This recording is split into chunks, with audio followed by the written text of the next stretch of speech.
আসসালামু আলাইকুম গাইস, আশা করি সকলে অনেক অনেক বেশি ভালো আছেন। আর আলহামদুলিল্লাহ আমি অনেক অনেক বেশি ভালো আছি। আজকে চলে যাবো খেলাঘরে। তো আজকে আমরা খেলাঘরে গিয়ে বুট কিনতে হইব। তো আপনাদেরকে সাথে সাথে নিয়েই আমরা বুট এবং যা কিছু লাগে সবকিছু কিনবো। তো এই বুটগুলাই আমাদের পছন্দ হয়েছিল। তো এই কোয়ালিটির, এই দেখেন রিমন এন্ড সাকিব। তো আমরা আরো কিছু বুট দেখার চেষ্টা করতেছিলাম। তো এই যে দেখেন এখন রিমন ট্রাই করতেছে, তো দেখা যাক কিরকম হয়। তবে এই কোয়ালিটি গুলো ভালো আছে। এই যে দেখেন আমাদের পিচ্চি ভাই দোকানদার খুবই দুষ্ট এন্ড বুদ্ধিমান, যার কারণে সে দোকানদারি করতে পারে একাই। এই যে দেখেন ভালো ভালো কোয়ালিটি ফুল বুট এই জায়গায় আছে। তো আমরা এই বুট আর এই গ্লাভস গুলা নিলাম। তো দেখেন অনেক কালারফুল এন্ড সুন্দর।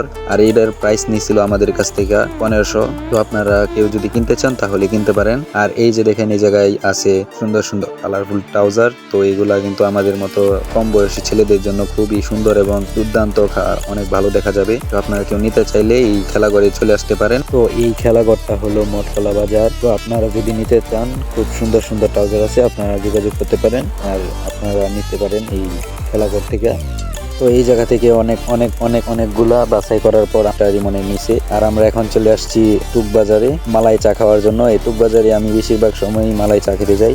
তো আরও ইনশাল্লাহ যাওয়া হবে, আপনাদেরকে নিয়েই যাবো ইনশাল্লাহ। তো আজকের এই ব্লগটি এই পর্যন্তই। আপনারা সকলেই ভালো থাকবেন, সুস্থ থাকবেন। ধন্যবাদ।